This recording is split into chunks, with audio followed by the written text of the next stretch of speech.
राजा की बात सुनकर साधु ने आदरपूर्वक कहा, राजन, इस विषय में आप मुझे सब कुछ विस्तार से बतलाइए। आपके कथा अनुसार मैं व्रत और पूजन करूंगा।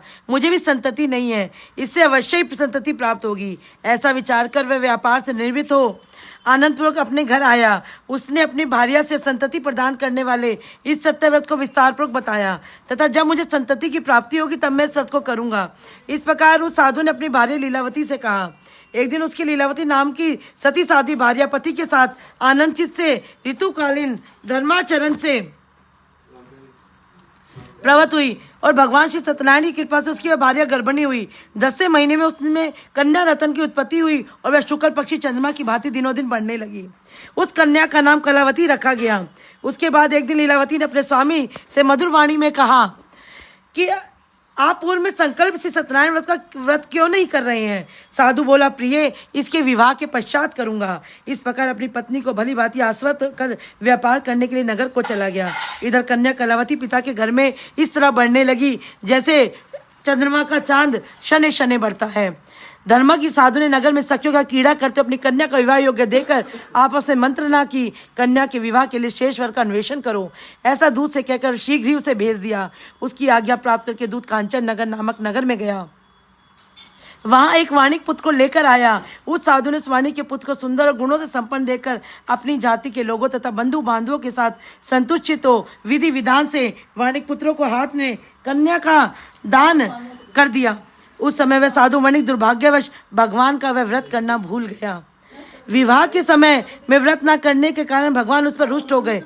कुछ समय के पश्चात अपने व्यापार कर्म में कुशल वह साधु वणिक काल की प्रेरणा से अपने दामाद के साथ व्यापार करने के लिए समुद्र के समीप स्थित रतनपुर नामक सुंदर नगर में गया और अपने श्री संपन्न दामाद के साथ वहां व्यापार करने लगा। तदनंतर वे दोनों राजा चंद्रकेतु के रमणीय उस नगर में गए। उसी समय भगवान श्री सत्यनारायण ने उसे भ्रष्ट प्रतिज्ञा देकर इसे दारुण कठिन और महान दुख प्राप्त होगा उसे श्राप दे दिया। एक दिन एक चोर राजा चंद्रकेतु में धन को चुराकर वहां आया जहां दोनों वाणिक स्थित थे। वह अपने पीछे दौड़ते हुए दूतों को देखकर भयभीत चित्त से धन वहीं छोड़कर शीघ्र ही छिप गया। इसके बाद राजा के दूत वहां आ गए और वह साधु वणिक था। वहां राजा के धन को देखकर वे दूत उन दोनों वाणिक पुत्रों को बांध कर ले आए और हर्षपूर्वक दौड़ते हुए राजा से बोले, प्रभु, हम 2 चोर पकड़ के लाए हैं, इन्हें देखकर आप आज्ञा दे। राजा की आज्ञा से दोनों शीघ्र ही दृढ़तापूर्वक बांधकर बिना विचार के मान कारागार में डाल दिए गए। भगवान सत्यदेव की माया से किसी ने उन दोनों की बात नहीं सुनी। राजा चंद्रकेतु ने उन दोनों का धन भी ले लिया। उन भगवान की श्राप से वणिक ने के घर में उसकी भार्या भी अत्यंत दुखित हो गई और उनके घर में सारा का सारा धन जो था वह चोर चुरा लिया। वह लीलावती शारीरिक मानसिक पीड़ाओं से युक्त भूख और प्यास से दुखी हो अन्न की चिंता से दर दर भटकने लगी। कलावती कन्या थी, भोजन के लिए इधर उधर प्रतिदिन घूमने लगी। एक दिन क्षुधा से पीड़ित हो वह कलावती एक ब्राह्मण के घर गई। वहां जाकर उसने श्री सत्यनारायण का व्रत पूजन को देखा। वहां बैठकर उसने कथा सुनी और वरदान मांगा। तदनंतर प्रसाद ग्रहण करके वह कुछ रात होने पर घर गई।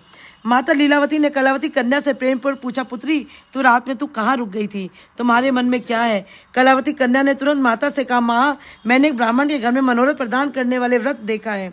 कन्या की उस बात को सुनकर वणिक की भार्या व्रत करने को उद्यत हुई और प्रसन्न मन से उस साध्वी ने बंधु बांधवों के साथ भगवान श्री सत्यनारायण का व्रत किया तथा इस प्रकार प्रार्थना की, भगवान, आप हमारे पति और जमाता के अपराध को क्षमा करें।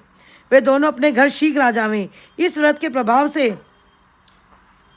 भगवान सत्यनारायण पूर्ण संतुष्ट हो गए। उन्होंने निर्विशेष भक्त चंद्रकेतु को स्वप्न दिखाया और स्वप्न में कहा, निर्विशेष प्रातः काल दोनों वाणी पुत्रों को छोड़ दो, वे जो सारा धन तुम भी दे दो जो तुमने उनसे लिया है, अन्यथा राज्य, धन और पुत्र से तुम्हारा सर्वनाश कर दूंगा। राजा ने स्वप्न में ऐसा कहकर भगवान सत्यनारायण अंतर्ध्यान हो गए। इसके अनंतर प्रातः काल लोगों को प्रारवशी मान दुख प्राप्त हुआ है। उस समय अब कोई भय नहीं है। ऐसा कहकर उनकी बेड़ी खुलवाकर शोर कर्म आदि कराया। राजा ने वस्त्र अलंकार देकर उन दोनों वाणी पुत्रों को संतुष्ट किया तथा सामने बुलाकर वाणी द्वारा अत्यंत आनंदित किया।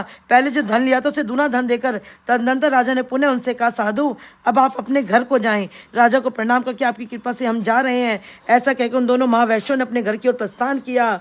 इस प्रकार श्री स्कंद महापुराण के अंतर्गत रेवा खंड में श्री सत्यनारायण व्रत कथा का 3रा अध्याय पूरा हुआ। 4था अध्याय आरंभ। श्रीमन्नारायण